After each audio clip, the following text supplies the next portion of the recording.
Գյուրջան Կասկադ, հասանելի բնակարաններ 65 ամիս մարման ժամկետով։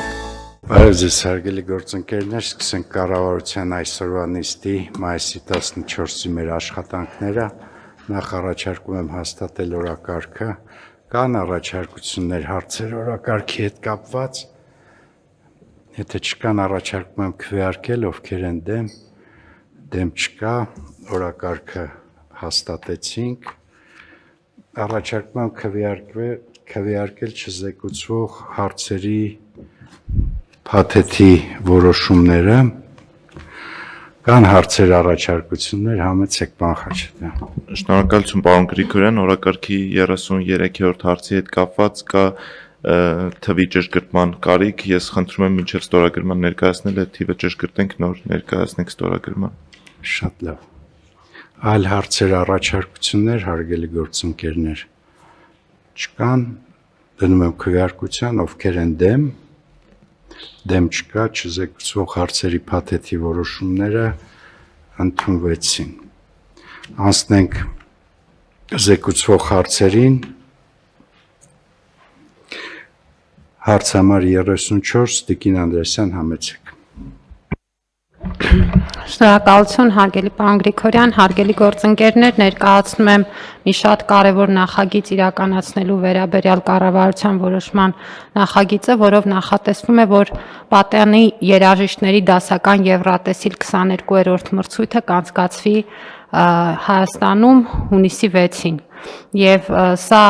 շատ հետաքրքիր մի ձևաչափ է, որը հանրային հեռուստաընկերության եւ Եվրոպական հեռարձակողների միության համատեղ ջանքերով է իրականացվում եւ հնարավորություն է տալու մեր երկիրը հերթական անգամ դիրքավորել միջազգային հարթակում եւ մասնավորապես դասական արվեստի ուղղությամբ, ինչը կարծում ենք առանձնահատուկ կարեւորություն ունի։ Պետք է նշեմ, որ կառավարությունը ակտիվ քաղաքականություն է վարում Հայաստան միջազգային տարբեր մրցաշարերի, մրցույթների, միջոցառումների հարթակ դարձնելու ուղղությամբ, որոնք նպաստում են մեր երկրի տեսանելիությանը, ճանաչելիությանը եւ դասական Եվրատեսիլը հաստատապես գալիս է համալրելու այդ շարքը։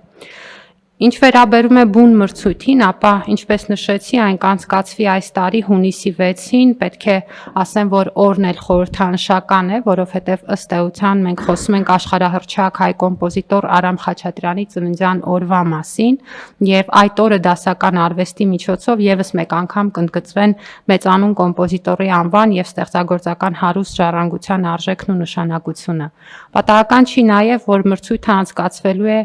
Օպերային թատրոնում, որի հիմնադրման 100-ամյակը լրանում է այս տարի, եւ այդ իմաստով այս միջոցառումը կդառնա նաեւ Օպերային թատրոնի շենքի հիմնադրման 100-ամյակը նշանավորելու շատ կարեւոր միջոցառում, հատկապես հաշվի առնելով միջոցառման բովանդակությունը, որը հնարավորություն է տալու ընդգծել նաեւ շենքի ճարտարապետական նշանակությունն ու գեղեցկությունը, քանի որ միջոցառումը անցկացվելու է ոչ միայն շենքի ներսում, այլ նաեւ շենքի դրսում, հատկապես տանիքային հատվածներում, որտեղ բեմադրվելու են բալետային եւ այլ ներկայացումներ, եւ սա հնարավորություն է տալու նաեւ ուղիղ հեռարձակման միջոցով, որը 11 երկրների է վերաբերում, որոնք մասնակցելու են մրցույթին, մասնավորապես Պորտուգալիա, Սերբիա, Շվեյցարիա, Բելգիա, Գերմանիա, Չեխիա, Կիպրոս, Լեհաստան, Լատվիա, Շվեդիա եւ իհարկե Հայաստան,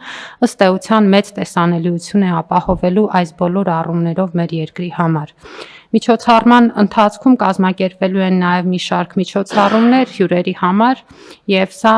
հնարավորություն է տալու նաև մեր երկրի հարուստ մշակութային ժառանգությունը, այցելություններ, թանգարաններ, արվեստի կենտրոններ դարձնել նաև երկիրը բացահայտելու եւ այդ իմաստով նաև հետագա զբոսաշրջային ուղիներն ու հոսքերը խթանելու ուղղություն։ Պետք է նշեմ, որ մեր երկրի մասնակիցը լինելու է այս տարի 15-ամյա ֆլեյտահարուհի Էլեն Վիրաբյանը, որը արդեն իսկ ունի մեծ ճանաչում եւ տարբեր բեմերում եւ տարբեր հեղինակավոր նվագախմբերի հետ հանդես է եկել եւ մենք հնարավորություն կունենանք վայելելու դասական երաժշտության մի մրցույթ, որտեղ որակական շեմը բավականին բարձր է։ Այս նպատակով հատկացվում է շուրջ 665 միլիոն դրամ, որը ուղղված է լինելու միջոցառման կազմակերպչական, տեխնիկական, բովանդակային եւ այլ անհրաժեշտ ծախսերի իրականացմանը։ Խնդրում եմ հաստատել։ Շնորհակալություն։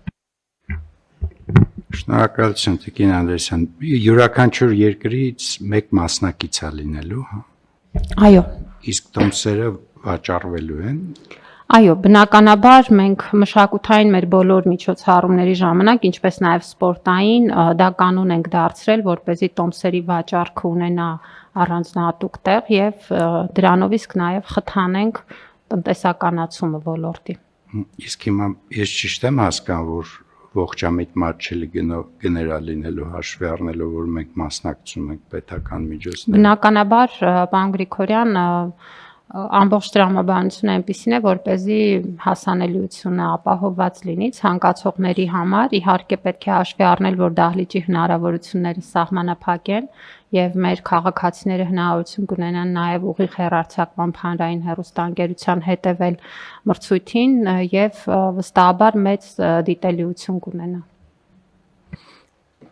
Իսկ դահլիճը ինչքան մարդ է տեղավորում։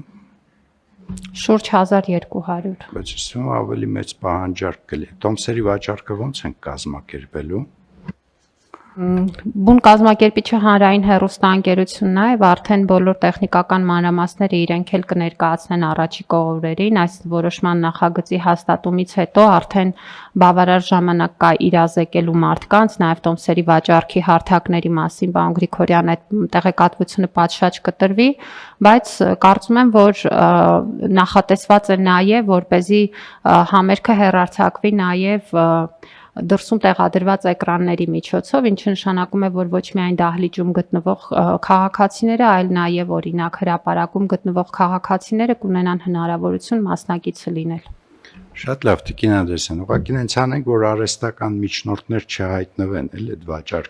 վաճառքի process-ում, որտեղ այնուամենայնիվ կարծում եմ միջոցառումը շատ լավն է, շատ հետաքրքիր է հանրության համար, տեղերը քիչ են։ Շատ լավ, պարոն Գրիգորյան, առանձնահատուկ ուշադիր կլինենք այդ հանգամանքին եւ քանի որ նույն օրերին մեր քաղաքում տարբեր իրադարձություններ են, այդ թվում նաեւ գինու օրերն են, վստահաբար այդպես տարբեր տեղեր ունեն մարդիկ գնալու, հոսքերը կարծում եմ կբաժանվեն։ Հարզը։ Խնդրեմ հարգելի գործընկերներ, կան հարցեր, առաջարկություններ նախագծի հետ կապված։